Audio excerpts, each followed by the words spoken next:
for the benzene. But generally benzene, very simple method is the BTX analyzer, which is used by various authorities in the country. I will later on I will explain to you which pollutants is to be monitored in which places. It is not required that everywhere all the pollutants to be monitored. Pardon me? TOM. TOM is the method of the type of instrumentation. I will give the details to you. Now the benzoalpha-pyrene, BAP, the standard is this nanogram. You can be careful about the standard unit is nanogram per meter cube. Again, the method of this is very important parameter. It is coming from where the partial combustion in any process or uncontrolled emissions and partial combustion from any vehicles like diesel vehicles as well as any process like hot mix plant, etc. The benzoalpha-pyrene is coming. Why it is important? Because it is a proof carcinogen and it is cancer-causing chemicals, gases, and it is present in our ambient air, because in CPCB we have monitored from last 10 years the benzoalpha-pyrene. We have found a very significant concentration of benzoalpha-pyrene in ambient air. Now the facilities available CPCB, but BIS method using GCFIDs may not attain the desired lowest concentration level below 1 nanograms. Alternatively, GCMS or SPLC UV fluorescence may be provided, may be adopted. So this again, this method is being considered by CPCB, and this method will be standardized and it comes into the public domain for using this thing. Maybe it is the GCMS or HPLC UV methods will be for the benzoalpha-pyrene. Arsenic and nickel, why it is coming? Because the reason is that the nickel and vanadium, these two pollutants which are present in our ambient air, because we have started using the petroleum coke in a big way, and presently the use of the petroleum coke after the two big refineries which have been set up. One is the Reliance refinery, the 60 million ton, and they are manufacturing more than 10,000 tons of the petroleum coke, and they are not using those petroleum coke. It is going to the either those brick kiln, lime kiln, and the cement plants, all this petroleum coke, because the advantage is that is high calorific value and the ash is low, but the sulfur is very high, about 6 to 7%.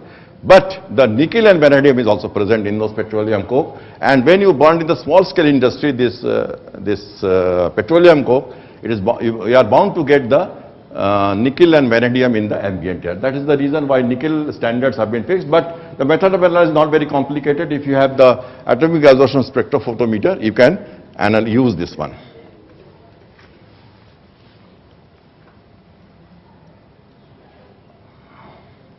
Now the monitoring has to be done for all the parameters for 104 days. This is the requirement in the standard.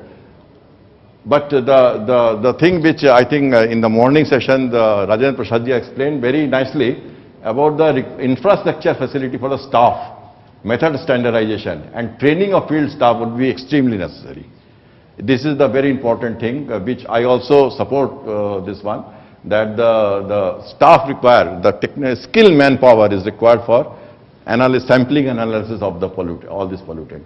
Field parameters like sulfur dioxide, oxide of nitrogen, PM10, ozone, ammonia, we require the additional trained manpower for that. EPM 2000 filters and for PM2 Teflon filters are required, for which the special care has to be taken. Again, the people who are going to do this monitoring, they require special training.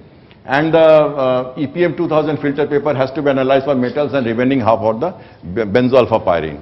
Again, the things are coming that all the filter papers have to be preserved, number one. Number two, they have to take in half of the portion can go for the benzoalpha-pyrene measurement, half of the can go for the metal measurement like lead and arsenic and nickel, all standards have come. So we have to preserve the filter paper also. Not only the EPM 2000 filter paper, but also the PM 2.5 Teflon filters. Automated analyzer for monitoring of CO and benzene at all stations to get 104 data needs to be installed. Because in most of the monitoring station, we do not have the carbon monoxide analyzer. So the data generation of carbon monoxide is weak. I think this has to be strengthened further. Laboratory to be equipped with conditioning room for monitoring and measurement of PM 2.5. This is the very important one, and in morning I was discussing also. The conditioning room is required. Unless you have a proper conditioning room and you condition a filter paper, your samples results may be erratic. So we should be very careful, and all the state pollution, at least all the state pollution control board, all the industry in their laboratory, they should have the conditioning room for preservation of the filter papers. Digestion methodology, this is another area which require a lot of attention to the lab people. The existing metal digestion methodology, acid digestion of whole 8 into 10 filter paper at 95 degrees centigrade for 2 hours may not be suitable, as all 3 metals like lead, nickel and arsenic are to be extracted from the half portion of the filter, and arsenic may be lost if it is not digested at 65 to 70 degrees centigrade. So these are all the precautions we have to take. If you digest it 95 degrees centigrade, you are going to lose this arsenic in the filter paper. So there is a different temperature is fixed for that. And also it needs to be ensured that the GTAS or ICP facilities are available for the metal analysis. This is the intricacy of all the monitoring things, and which I'm sure that CPCB will come out with a different protocol for each pollutants monitoring. I think they are working also on this.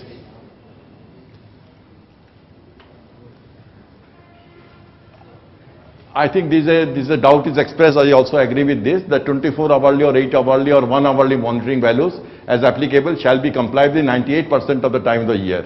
2% of the time they may exceed the limits, but not on 2 consecutive days of monitoring. This requires a little bit more clarification. And whenever there's monitoring results up to consecutive days of monitoring exceed the limits specified above the respective category, it shall be considered adequate reasons for institute regular